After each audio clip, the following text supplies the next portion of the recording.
आज पहली बार हिंदुओं के लिए एक अच्छा न्यूज़ आया है।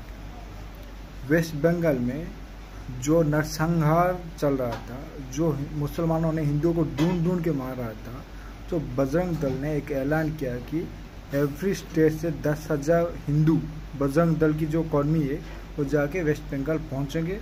और आज राजस्थान से 10,000 बजरंग दल कर्मी वहाँ पे पहुँचे हैं, हिंदू वहाँ पे पहुँचे हैं। ये होना चाहिए, हम सबको भी वही करना चाहिए, हम सबको यूनाइट रहना चाहिए, हम सबको एक होके रहना चाहिए। और अगर पॉसिबल हो तो हमें भी उस मुहिम में शामिल होना चाहिए और हमारे हिंदुओं को, भाई बहन को, दोस्त को हमें सपोर्ट करना चाहिए। हम अगर उनको सपोर्ट नहीं करेंगे तो हमें कोई सपोर्ट नहीं करेगा। इसलिए इज़ द राइट टाइम कि हम एक हो जाएं।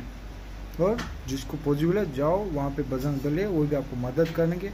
जो भी मदद है वो हम उसको थोड़ा हेल्प भी कर सकते हैं, फाइनेंशियल, फिजिकल, कुछ भी कर सकते हैं।